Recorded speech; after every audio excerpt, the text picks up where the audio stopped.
Hi, welcome to Success Guaranteed. My name is John Hine and this is video blog 26, and in this one we're going to talk about silencing the gatekeeper. Now, I know I've spoken to you before about the gatekeeper and the way it actually can stop us achieving all the success in life that we want. Up until you're about 6 years old, your mind and unconscious are completely open. You're generating theta waves. As you probably noticed, little kids usually got a very fertile imagination, and they've got invisible friends, and they see the world in a completely different way, and this is because they're generating theta waves in their brain.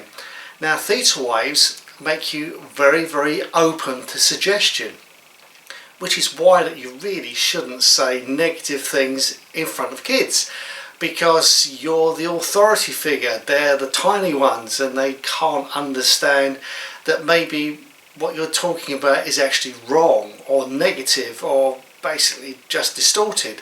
And so if you've got a little kid between 0 and 6 years old and you're saying negative things, and people probably said negative things in front of you too, and those things have been sitting in your unconscious for as long as you've been alive, and quite often holding you back from achieving really the life of your dreams.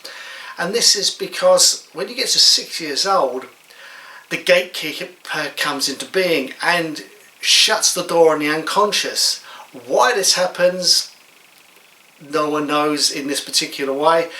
Simply that everything that's inside the unconscious, when the gatekeeper shuts the door, is going to stay there for a long time to come, and it's going to be affecting you.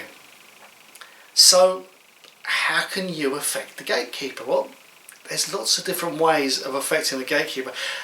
Basically what happens is, if you have this idea that you want to achieve something, you want to do something fantastic, and you start thinking, doing all this positive thinking and doing all the things that the gurus say you should, and then you find quite often, probably 97% of the time, it doesn't work.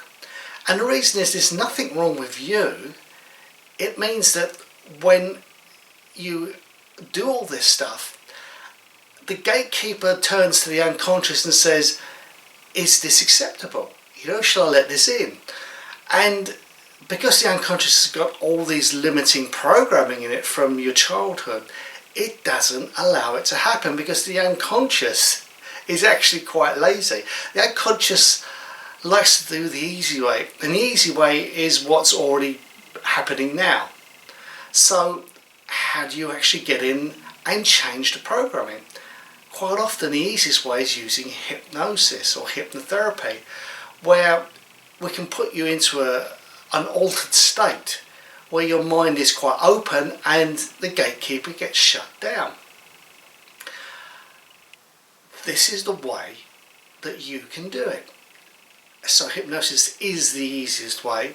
You can use affirmations, but my goodness, it can take a long time, and it really isn't the way to go, because with affirmations it's like you're trying to charge the gatekeeper, trying to smash into the door of the unconscious, and it will simply be rejected because it's way more powerful than you and me. So you have to work with it. And the other way is by doing my concept of one tiny step at a time, so that the gatekeeper doesn't come up. There is no defense when it's so small an increment that the gatekeeper doesn't even bother to ask the unconscious, because it's so little from the time before that it's liable to get through. But if you want to make a big step forward very quickly, silence the gatekeeper. And in the written blog post on the site, you'll see a link to a very, very accomplished colleague of mine who will help you do this. And he's got something for free, and you can download it, and it won't cost you a penny. This is John signing out. You have a really good day. Have a really good week.